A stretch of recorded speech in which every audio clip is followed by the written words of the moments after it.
자, 지난 밤사이 미국 시장의 분위기를 생생하게 전해드리겠습니다. 이항영의 월가이드 시간이고요. MTN 이항영 전문위원 화상 연결돼 있습니다. 안녕하세요. 네, 안녕하세요. 이항영입니다. 네. 자, 지난 밤사이 미국 시장이 상당히 혼란스러웠었거든요. 미국 시장 어땠는지 한번 먼저 봐주시겠어요? 네, 실제 오늘 한 2, 3일 만에 좀 반등을 시도하는 모습이 여러 차례 보여주었지만 결국은 뒷심이 부족하면서 결국 3대 지수 모두 내렸습니다. 특히 S&P 500과 나스닥은 모두 3일 연속으로 하락하면서 좀 아쉬운 모습을 보여주었고요. 오늘도 결국은 기술주의 하락폭이 좀 시장 기술주의 하락이 이어지면서 나스닥과 S&P 500을 좀 끌어내렸다라고 이해하시면 되겠습니다. 가장 큰 특징은 역시 금리의 상승세가 거침없다는 표현이 되겠는데요. 10년물 금리는 1.75%까지 급등하고 나면서 거의 2년 내 최고 수준까지 올라가는 모습을 보여주게 했습니다. 실제 유가도 $80 넘기도 하는데요. 시장은 완전히 인플레이션에 대한 우려감이 시장을 지배하고 있겠고 그러다 보니 주시장에서 약간의 혼란스러운 모습이 오늘까지 이어지면서요. 전체적으로 성장주에서 가치주의 섹터별 로테이션 이런 것들이 아마 미국 주식뿐만 아니라 유럽 그리고 한국 주시장, 아시아 시장에도 전반적인 영향을 미치고 있다고 보셔야 되겠고요. 그러다 보니 오늘 섹터별로 보더라도 역시 금융주의 어떤 관심이 커질 수밖에 없겠습니다. JP모건이요. 그러다 보니 금융주에 대해서 대거 목표 주가를 올려놨거든요. 웰스파고 같은 경우는 $53 수준에서 $57로 올려놨고요. 웰스파고는 2.5% 주가가 반등하면서 52주 최고가를 갈아치웠습니다. 뱅크 오브 아메리카도 $50에서 $52.50로 올리면서 작년 고점을 넘나드는 모습을 보여주었습니다. 특히 저희도 월가 워즈를 통해서 계속 말씀드렸던 벅시에스입니다. 벅시에스는 애플이 절반, 그 나머지 대부분의 주식들이 금융주를 차지하고 있고 경기 민감 섹터 이런 것들을 많이 갖고 있다고 말씀드렸습니다. 상장이 안 된 것 중에 대부분은 또 기차회사라든가 여러 가지 경기 민감 섹터에 많이 갖고 있고 자동차 딜러십을 많이 갖고 있다고 했는데요. 여하튼 벅시에스가 지금 사상 최고가를 이어가고 있습니다. 작년에는 S&P를 겨우 이기는 정도 모습, 거의 비슷한 모습이었는데요. 지금 올해 들어서 가장 강한 모습을 보여주는 주식 중에 하나가 되겠고 그러다 보니 빅10 중에서도 가장 많이 올라간 주식이 의외로 벅시에스가 올해를 차지하고 있습니다. 이것을 전체적으로 보여주는 것이 가치주와 성장주 흐름을 보여주겠는데요. 제가 어제도 말씀드렸다시피 작년 1, 2, 3월과 거의 판박의 모습을 보여주고 있습니다. 최근 1년 동안에 보면 역시 성장주가 가치가 더 많이 올라가는 건 사실인데요. 그림 하나 보여드리겠는데요. 아래쪽 파란색에서 안정적인 모습 보는 것이 가치주고요. 노란색 위에 있는 것이 성장주의 모습인데 물론 1년 동안 더 많이 오른 건 사실이지만 작년 1월 중순부터 3월 초반 이럴 때까지랑 거의 비슷하게 최근 들어서 한 달 정도만 보면 가치주가 꾸준히 고점을 향해서 올라가고 있고 성장주는 플러스 마이너스 하면서 결국 한 달 전 대비 조금 아래에 있는 모습을 보여주는 것이 시장의 단면을 보여주는 대표적인 그림이라서 오늘 소개해드렸습니다. 계속 이런 모습이 이어질지는 모르겠습니다만 어쨌든 지금 현상으로 봤을 때는 성장주보다는 가치주 쪽에 많은 투자자들이 몰려가고 있는 것만은 사실인 것 같습니다. 자, 그렇다면 빅테크 기업들은 좀 어땠을까요? 네, 오늘 빅테크 대부분이 오늘 약보와 약세라고 보셔야 되겠는데 애플과 마이크로소프트가 같이 내려가고 있습니다. 애플이 한 1.6% 올라갔고요. 마이크로소프트는 0.8% 올라갔습니다. 마이크로소프트는 물론 제프리스에서는 $375에서 $400를 목표 주가를 올려놨지만요. 지금 주가는 11월 고점 대비로 보면 지금은 거의 한 10% 정도 좀 내려가 있는 모습이 되겠습니다. 그래서 알파벳은 어제 좀 상대적으로 더 떨어졌거든요. 알파벳은 오늘은 조금 보합권에서 움직이는 모습이었고요. 아마존은 약간 또 흘러내리는 모습이죠. 아마존 0.6% 내려갔고요. 테슬라도 2% 내려갔지만 반면에 엔비디아나 이런 것들은 오늘 또 반등에 성공하는 모습이었습니다. 전반적으로 보면 빅테크들이 전반적으로 쉬고 앞서 말씀드렸다시피 탑10의 주식 중에서는 거의 유일하게 좀 강한 모습을 보이는 것이 대표적인 주식이 벅시에스웨다라고 일단 이해하시면 되겠습니다. 자, 알겠습니다. 자, 그렇다면 지금 요즘에 이제 빅테크 기업들까지 한번 봐주시면 좋을 것 같은데 애플도 봐주셨고요. 자, 요즘에 이제 기술주가 워낙 좀 이런 모습을 보이다 보니까 지금이라도 좀 기술주를 줄이고 다른 쪽으로 좀 쳐다봐야 되나 이렇게 고민하고 계신 분들한테는 어떤 조언을 해주시겠어요? 네, 미리 말씀드리지만 분명히 섹터 로테이션이 진행되고 있고요. 이것이 영원히 가지는 않을 겁니다. 왜냐하면 이런 것도 1년에 한두 번씩 꼭 있던 거죠. 작년에 한 봄과 가을에 1, 2, 3월과 가을에 한 2번 정도 있었는데요.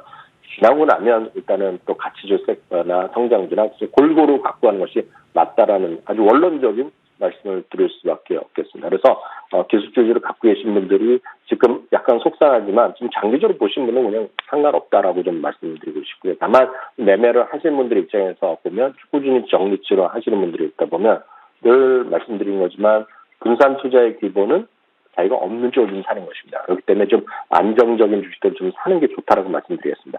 그럼 그렇고요. 기술주가 최근 들어서 좀 하락하는 요인은 한 2-3가지 정도로 우리가 정리할 수 있겠습니다. 첫 번째는 2021년 말이 금리 상승세가 뚜렷해지고 있고 특히 올해 들어서 물론 며칠 안 됐지만 가팔라지고 있습니다. 그렇기 때문에 지금 초반에 1월 초부터 지금까지 한 4, 5일 정도 됐는데 이런 상승세는 이런 속도는 지금 20년 만에 최고로 연초에 금리가 올라가는 그런 모습이면 역사적으로 맞다라고 보셔야 되겠고요. 두 번째는 특히 어저께 나왔던 어제 한국 시간으로 어저께 새벽에 나왔던 연준의 의사록이 의외로 더 매파적으로 바뀌었죠. 그러니까 연준의 스탠스가 조금 더 강력하게 바뀌었다는 것이 두 번째 요인이 되겠고요.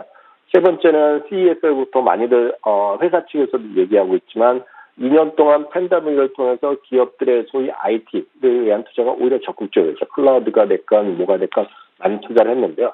올해는 IT에 대한 기업들의 투자가 속도가 조금 둔화될 수 있다. 마이너스 난다는 것이 아니라 속도가 좀 둔화될 수 있다는 것을 일반적으로 좀 얘기를 하고 있거든요. 그런 한 2-3가지 요인이 시장에 지금 기술주의 발목을 잡고 있다고 보셔야 되겠고요. 그 이제 단면으로 보여주는 것이 기술주 ETF, XLK로 보시면 되겠는데 이게 이제 저점에 대한 이탈 우려가 분명히 있는 거죠. 다만 이런 것들은 장기적으로 보는 것이 되겠고요. 장기적으로 보면 여전히 큰 상관없다라고 보여질 수 있습니다. 관련해서요. 크레딧 스위스에서는 지금의 이런 상황을 일정 수준의 섹터 로테이션을 위하면 충분하다는 표현을 하고 있습니다. 왜냐하면 연말의 금리 목표가 2% 정도로 월가에서 예측하고 있는데요. 완만한 상승세는 기술주에 큰 부담이 되지 않는다는 얘기죠. 2% 이내 정도라면. 문제는 이제 3%까지 얘기하는 사람들이 있지만 그렇게까지 될 가능성이 크지 않겠고요. 3%가 진짜 그 정도 가면 웬만한 기술주나 웬만한 기업들이 좀 무리가 되겠지만 2% 정도로 완만하게 가는 정도. 지금 속도가 가빠라서 그렇죠. 완만하게 된 금리가 2% 정도 올라가면 웬만한 대형 IT들은 대형 IT 그룹들은 큰 상관이 없을 뿐더러 오히려 더 좋을 수도 있다는 점 다시 한번 말씀드리겠고요. 트리비아트 리서치의 창업자인 아담 파커는 또 이런 얘기를 하고 있습니다. 실제로 보면 기술주를 2개의 그룹으로 나눠야 된다는 얘기를 하고 있는데 이 부분은 우리 시청자분들 꼭 좀 염두에 두셔서 해석을 하시면 좋을 것 같고요. 그것은 국내 IT 주식들도 전 마찬가지라고 보고 있는데요. 2가지로는 아주 극명하게 나누고 있습니다. 첫 번째는 마이크로소프트나 애플 같은 어떤 그런 군으로 좀 보시면 되겠는데요. 이런 것들이죠. 필수적인 제품과 필수적인 서비스라는 겁니다. 특히 마이크로소프트 생각하시면 마이크로소프트에서 하는 소위 하드웨어 제품들을 제외하고 하드웨어는 이제 서피스나 예를 들어 엑스박스 같은 게임기를 제외하고 때문에 OS 관련된 것은 필수적인 제품과 필수적 서비스라는 거죠. 그러니까 가격이 아무리 올라가 쓸 수밖에 없는 거죠. 거기다가 강력한 현금 플로, 캐시플로를 갖고 있다는 거죠. 이런 것들이 마이크로소프트나 애플, 구글 이런 것들입니다. 그렇기 때문에 이런 건 강력한 현금을 갖고 있는 어떤 IT에서도 그런 한 군데가 있겠고요. 또 하나 군은 흔히 얘기해서 고평가된 재택 관련 기업이 되겠습니다. 그래서 스테이 애트홈 팬데믹 이후에 급격하게 어떤 주가가 많이 올라갔던 것들이 있지 않습니까? 대표적인 것이 줌이나 도큐산입니다. 그래서 그런 것들은 이미 적자인 기업이 있는 와중에 빨리 고성장한 기업이 있겠고요. 아니면 흑자를 냈더라도 아직까지 밸류에이션이 100배, 200배 넘나드는 것들이 꽤 있거든요. 그러니까 그런 것과는 철저하게 구분해야 된다는 얘기를 하고 있고요. 그런 관점에서 그림을 보여드리면 마이크로소프트가 꾸준하게 올라와 있고 최근 들어서 상대적으로 줌과 도큐세이는 훨씬 더 마이크로소프트가 훨씬 더 많이 올랐었지만 상대적으로 보면 최근 들어서 보면 주가는 좀 상대적으로 하락하고 있다라는 거죠. 그래서 어떤 것을 선택하냐는 것은 의미가 없겠고요. 장기적으로 보면 안정적인 주식을 원하느냐 그렇지 않은 구조에 살짝 그런 차이가 있을 뿐입니다. 그래서 이제 이쪽에서 이분이 얘기하는 것은 장기 투자가라면 마이크로소프트를 포함한 빵 플러스 마이크로소프트에서 빵이라는 표현이 쓰지 않습니까? 그러니까 그런 것들에 대한 지속 매수 관점이 여전히 유효하다라고 얘기하고 있고요. 특히 이들 기업은 FAANGM이죠. 이 기본적으로는 빵에다가 마이크로소프트가 표현된 그 합성어가 되겠는데요. 그러니까 이들 기업이 한 6가지 기업이 시가총 S&P 500에서 22%나 차지하고 있거든요.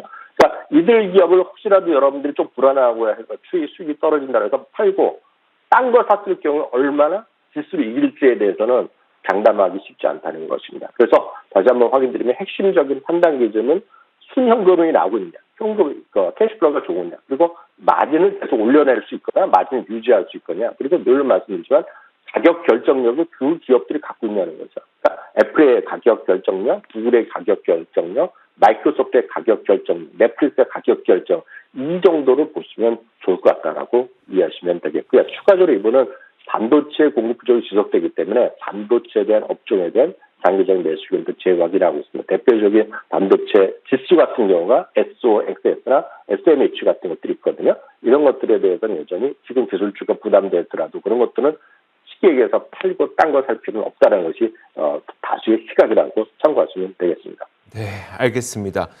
자, 이제 그렇다면 이제 구체적으로 기술주 가운데 우리도 선별 작업을 좀 진행해야 될 것 같거든요. 이와 관련된 내용도 있었을까요?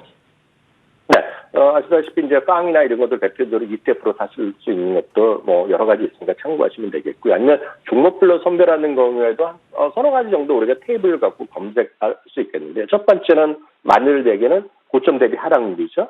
그리고 또 하나 우리가 많이들 얘기하는 투자 의견. 특히 미국 주식을 좀 익숙하신 분들은 특히 월가의 투자 의견에 대한 쫓아하는 것이 엄청 중요하다는 것을 특히 아주 줄이니가 아니면 이해하실 것 같은데요. 그런 투자 의견. 그리고 아니면 또 하나 볼 수 있는 것은 목표 주가까지의 괴리율이죠. 목표 주가까지 얼마만큼 찬스가 있느냐. 이런 것들을 서너 가지로 여러분들이 검색들을 통해서 검색하신 다음에 선별해서 공부해 보실 수 있겠는데요. 제가 참고적으로 보면 매수 의견이 비중이 높은 거를 전 이 세 가지 중에서 전 개인적으로 보면 매수 의견 비중이 높은 것을 가장 선호합니다. 그래서 많이 떨어진 것보다는 매수 의견 비중이 높고 비슷하다 그러면 목표 주가까지의 괴리율이 큰 거를 따지겠는데요. 이 매수 의견의 비중이 높은 것들, 많이 떨어진 거는 다 공통점입니다. 그래서 표를 보여주면 페이퍼 홀딩스나 글로벌 페이먼트 등등이 있는데요. 많이 떨어진 것도 중요하겠지만 그 다음에 보면 컬럼을 보시면 매수 의견 비중이 높은 것들이 있거든요. 그런 것들이 페이팔이라든가 저희 여러 번 최근에 소개해드렸던 글로벌 페이먼트나 세일즈포스 그리고 엔비디아, 어도비 같은 것들이 최근 들어 주가가 고점 대비 많이 하락했죠. 이런 것들을 이런 것들을 고려하면 이런 것들에 대한 관심은 좀 높이는 것이 좀 맞아 보이겠고요. 반대로 이 중에서 특히 본다면 페이팔 같은 경우요. 고점 대비 하락폭이 컸지만 목표 주가까지의 괴리율이 꽤 나오고 투자 의견 자체의 매수 의견 비중이 거의 무려 86%가 나오기 때문에 장기적으로 이런 거에 대한 신뢰를 가지면 좋을 것 같겠고요. 글로벌 페이먼트는 워낙 작년에 떨어졌는데 저희가 이제 월가 어제도 소개했던 주식인데요. 꾸준하게 최근 들어서 올해 들어서 오히려 강한 모습을 보이고 있지만 고점 대비랑은 아직까지 거리가 꽤 많은 거라고 보셔야 되겠고요.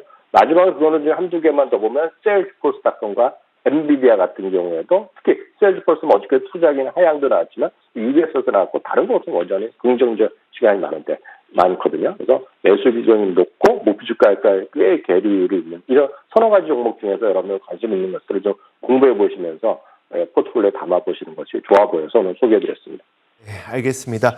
자, 이렇게 지난 밤사이 어떤 일들이 있었는지 시장 평가 들어봤습니다. MTN 이항영 전문위원이었습니다. 고맙습니다. 네, 감사합니다.